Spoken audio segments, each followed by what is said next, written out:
worked pretty hard the other night, caught a bunch of crappie, but could only find them up to about 10, 11 inches. So I weeded through to find the bigger ones, but still, it's not real big. Trying to get the most meat out of them. It's not the quickest way to do it, but I don't know, maybe I discovered something. Show you what I do. I'm sure somebody's done this before, but so first I take the crappie and looking to get the most meat out of them I can. So I find that gill plate,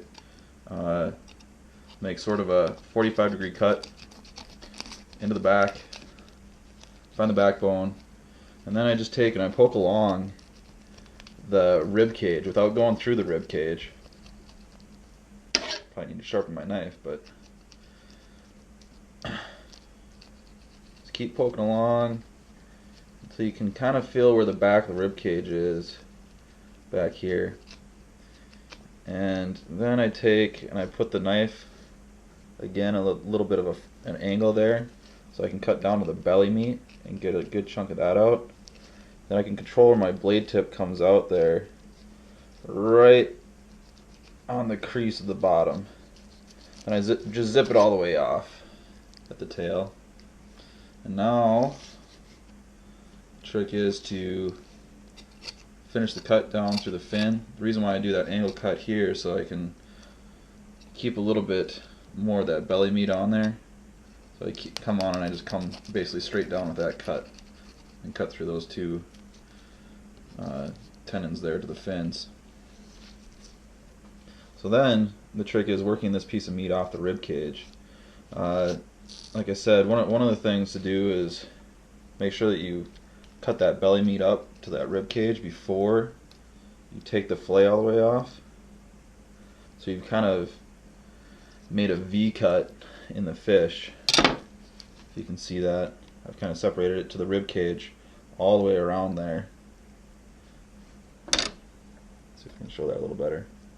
So you can see inside there and inside there.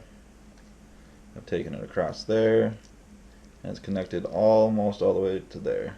So then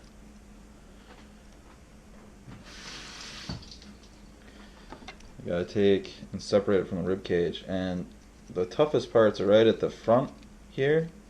The rib cage on a crappie kind of makes a 90-degree right towards the skin, so you got to kind of work that meat up, and then it also connects right near the back there.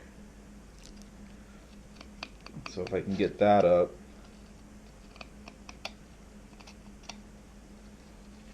kind of work this around. Like I said, this isn't the fastest technique, but sure seems to get a lot of the meat off.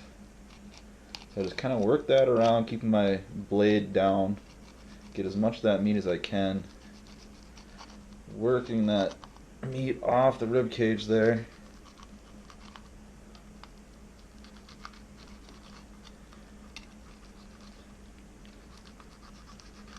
Once I get down to here, it's pretty much all already cut from when we tried to cut that belly meat up, and you just separate it. So when I rip this fillet off now, should come out with a decent chunk here. Pull it towards the edge of the table so I can get my blade flat.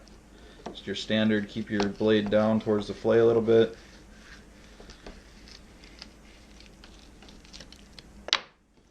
And then, there you have it. Nice crappie fillet. You keep all that belly meat, which is a big chunk of that.